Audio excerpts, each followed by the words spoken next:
میری سین ارشاد فرمایا یا علی آج جہی گال سنی ہوئے میں کو سناؤ. تو حضرت علی اور مرتضیٰ سی نے جواب دیتا فرمایا سیدہ زہرا آج حضرت نبی کریم رؤوف الرحیم صلی اللہ تعالیٰ علیہ وآلہ وسلم حضرت سلیمان علیہ السلام نے بھی گال سنی ہے. سلیمان علیہ السلام نے بیٹی دا تذکرہ کتے فرمائے کہ جب سلیمان علیہ السلام اپنی دھی کو تاج دیتا جہیز دیتا فرمائے انہیں جہڑے اٹھی وزن نہ چاہ سکتے ہیں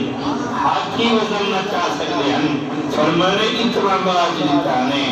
نبی کریم رؤوف الرحیم صلی اللہ تعالیٰ علیہ وآلہ وسلم نے پاک لکھتے جگر سویا دل دے وچ ارمان پیدا کیا جو شیخ میں کو علی اور مرتضیٰ تانا پیدا کہ سلیمان علیہ السلام چھوٹا نبی آمنہ دلال وڈا نبی وہ اتنا جہیز دے وے وہ اتنا ناج دے وے کہ اے صرف پاک سید الانبیاء صلی اللہ تعالیٰ علیہ وآلہ وسلم مسلح دے من چکی دے من کہ تھوڑا ناج دیتے نے فرمائے بس علی بس تو وہاں سنا گدا میں سن گدا اور آپ جلدی سنو وہ تہجد وستے جلدی سنو اللہ کی عبادت واسطے جلدی جاگ سن مدینہ والے دنوں کرو علی اور مرتضیٰ سی فرمانن میں کو نیند رہی ہے خواب دے وچ میں دکھے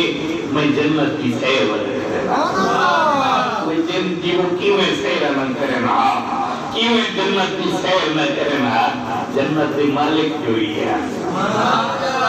ایک دیارے حضرت سیدنا علی اور مرتضیٰ سی حضرت سیدنا صدیق اکبر رضی اللہ تعالیٰ عنہ سینے سامنے جو ہے نا تا ابو بکر صدیق کھیل پہ مسکرا پہ حضرت سیدنا علی اور مرتضیٰ سی پوچھا فرمانے سے ان کی گال کو ٹھیک ہے نہیں کھیلنا نہیں آپ کیوں کھیل پیو فرمانے یاد میں آپ ایک انمی کھلیا محمد کریم کا فرمان یاد آگے حضور سے نگال یاد آگے یہ میں کھیل پیا مسکرا پیا کسی کیرا فرمان یاد آگے فرمانے حضور سے ارشاد فرمایا کہ جنت جو ہو بندہ ویسے جن کو سیدنا علی اور مرتضیٰ کی کہتے سے جنت جو ہو ویسے جن کو علی سے کی کہتے سے حضرت علی اور مرتضیٰ سے کھیل پہ فرمانے سے گال پوری کرنے کتنی ادھوری کی ہے حضی آپ کو کئی بیٹھو میں کو ظاہر کر چکے ہوئے فرمانے کی میں کہ حضور سے ارشاد فرمایا کہ علی جنت دیتی کا ڈھونک ہونے سے جہاں دل دے وچ ابو بکر دی محبت جہاں دل دے وچ ابو بکر دی محبت ہو سے وہ زندگی وہ اگر چاہنے ہوئے کہ جنت دیتی کا ملے تو ابو بکر دی محبت دل دے وچ رکھنی ہو سے اگر چاہنے ہوئے کہ اللہ سے جنت نصیب کرے علی کی محبت سینے میں رکھنی ہو سے مدینہ والے جنوں کرو علی اور مرتضیٰ سی فرمانن خواب دے وچ دیکھیں جنت دی سیر ودا کرنا ایک گھر دیکھیں جنوں کے لکھا کرا کہ حضرت پاک بی بی خاتون جنت کا محل ہے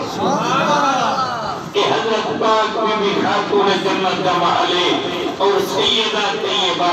پاک بی بی خاتون جنت ایک تخت پہ بیٹھی ہے حضورہ سارے نے سارے حد کو دکھڑیں ایک بی بی ہے جیڑی پکھا کری جلنی خاتون جنت کو پاک حسین نے اممہ کو پکھے نال ہوا کری دیئے مدینہ والے دنوں کرو حضرت علی اور مرتضیٰ سے فرمدن میری اکھ کھولئے کہ پاک حسین نانا سید الانبیاء صلی اللہ تعالیٰ علیہ وآلہ وسلم تشریف گھنن فرمانے یا علی کہ میں جی سد کے دیوئی مٹھا نبی فرمانے یا خواب علی گال تو سننی ہے میں سناوا جیند جیو فرمانے خواب تو سننی ہے میں سناوا اور سوئے جو علی اور مرتضیٰ سی فرمدنا کہ میں حق بکھوں میں کہ جیند جیو خواب میں نہیں تھے باقی میں بیان کرا کوئی اوپچوک نہیں سکتی دیئے سنتا اللہ دی مرضی نال بولنی رب دی بولی بولنی اللہ دی مرضی نال کلام کرنی تو آپ بیان کرنی فرمانے علی سی خواب جنت کا نظارہ کی اگر جیا تیرے قدم رسد کا نظارہ تھے فرمانے میری سیدہ پاک بی خاتون جنت فاطمہ الزہرا کا محل لکھا ہوئی اگر جیا سی اچھام فرمانے جنہی پلند بی بی بیٹھی ہے امیدی بھی فاطمہ الزہرا آئی اور ہورا نکھانی جو کیوے پکھا کھڑیا کیوے حکم جا منتظر کھڑیا ایک بی بی لکھی آئی تو کیوے پکھا کھڑی جلدی ہے اگر جیا سی فرمانے چھڑا لکھا ہوئی ہے سنیا گئی ہوئی چھڑا لکھا ہوئی ہے سنیا گئی ہوئی سورت دعا فرماؤ فرمانے جیڑی بی بی پکھے نال ہوا کھڑی جلدی ہوئی کہ سلیمان علیہ السلام دی تھی کہ سلیمان علیہ السلام دی تھی مدینے آلے دنوں کو جینے بھی کو پکھا سلیمان علیہ السلام جی ہے پیغمبر دی تھی چلے انہیں اپیلا مقام کیا اسے انہیں اپیلا رتبہ کیا اسے مدینے آلے دنوں کو ہی وجہ تو کہیا کیا آئیوں تو سارے نبی ہے محترم مگر سرور انبیاء تمہاری کیا بات ہے مگر سرور انبیاء تمہاری کیا بات ہے سرکار مدینہ صلی اللہ علیہ وسلم